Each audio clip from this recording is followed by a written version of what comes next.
Corp says we will never, ever, ever have another wrestling person run this program. That ain't gonna happen. So everybody started submitting their resumes to get the job.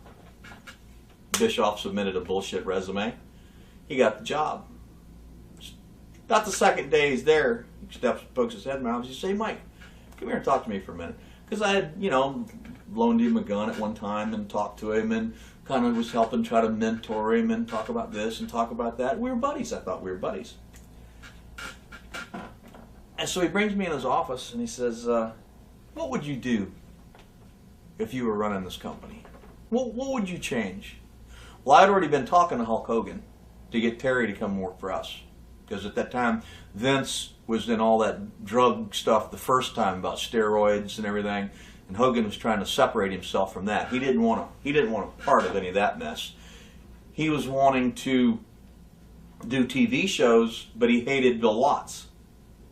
So through Jim Barnett, I arranged for Terry to meet Ted Turner and be hired by Turner to do TV, to do that stuff, and just lend him to WCW for a pay-per-view or for a TV. He didn't need to be on every show, That way he didn't have to answer to Bill Watts, didn't have to do any of that. Well, when Bill Watts got fired, then I said, and he hadn't signed yet, I said, "You need to hire Hulk Hogan." And I've already brought him here. He's already made the meetings. He's in. With Bill being gone, it's a no-brainer. We were having a hard time trying to get big crowds for TV.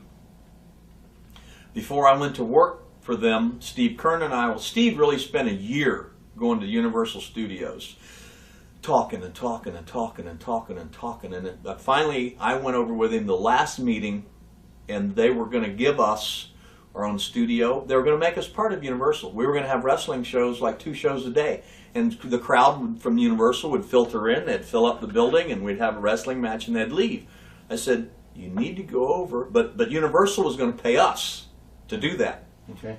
Said, "You need to go over to Universal Studios. You need to get the same thing we were going to do, where you get paid, you've got a built-in audience for your TV, and all your TVs will look good." He went, "Wow, yeah, that sounds good." I said, at that time we would do like 2 or 3 pay-per-views and 3 or 4 clashes. Well, it cost the same amount to do a clash as it did a pay-per-view, except for we got no revenue from it. So I said, "Stop the clashes." I said at that time it was like, I want to say $250, $300 grand to do a clash, or it was the same thing to do a pay-per-view. I said, "Do a pay-per-view once a month. We get some. We're not out there, doing it for nothing." I said, "And if you use your TVs, we'll take the pay-per-views and we'll book it like we used to book Bayfront Center. We would use our TV in Tampa and around that area and build and create and build and create. Then we'd have the big blow-off and at the Bayfront Center or Lakeland or whatever once a month." So I said, "We'll use our TVs, we'll use all the stuff and create, and then once a month we'll have a pay-per-view. Instead of a big live event, we'll do a pay-per-view." So I was sitting in his office and he called Universal. Eddie Mansfield happened to be at Universal after Kern spent a year talking to these people. Then I went over for the final meeting and we ran into him at a 7-Eleven or something. He was trying to get some TV show or something like that. Well, he just happened to sit in on our meeting. A month after that, Kern went to work in Tennessee or someplace, and Dusty called me and I went to WCW. Eddie Mansfield to this day still has wrestling at Universal Studios. When I went to work and Kern went to work, because Eddie was sitting in the meeting, they thought he was like part of our company.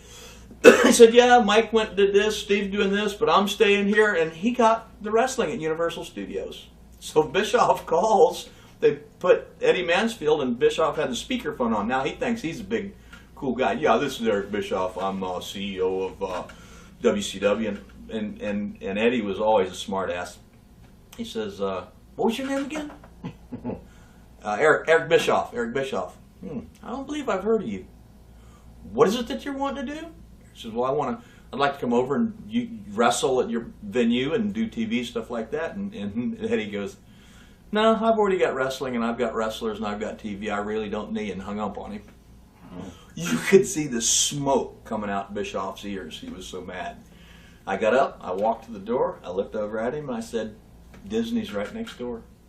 Same theme park, same thing, but bigger." He said, "Oh yeah, I can really see pro wrestling and Mickey Mouse going together." A month later, we were doing TV at Disney. Month after that, Hogan was hired. Month after that, no more clashes. I gave Eric Bischoff his key to success of that company. And he just went crazy. Just giving people stupid contracts. God, you talking about somebody that got drunk with power. He was a real jerk off. You know, I have no respect for him in any way, and I hope you hear this interview, Eric, because you're a thief and you're no good. So that's a fact. He should never have been in the wrestling business. He single-handedly bankrupted WCW. I'm surprised he's not in prison. I'm surprised he's not in prison for corporate fraud. Really? Yeah. It's that bad? Yes. And Yes. Sting and Luger and Flair and everybody had the same music for 15 years. Eric Bischoff starts a music company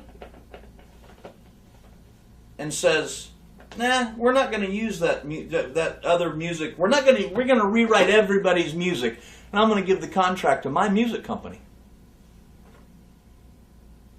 He was signing the checks. There we go. He was signing the checks. Double dipping. Poster, the window cards. We'd use the same window card company, printing company forever.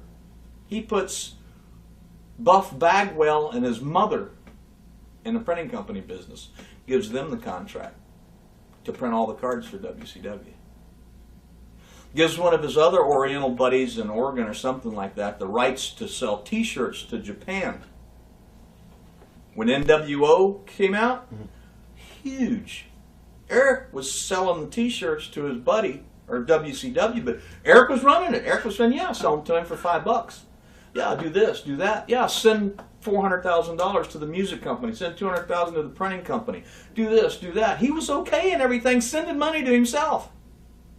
Companies that he owned part of. So Japan was sending the Japanese guy, his car dealer friend or something, and wherever it was, huge checks. And Eric and him were partners together. And it goes further than that. Kevin Sullivan was there through all that. I was gone. I'd had enough. I left. But Kevin was there. And I just don't see how some people have been able to make it through and not just gotten massive trouble. And he's just a dishonest, no good thief.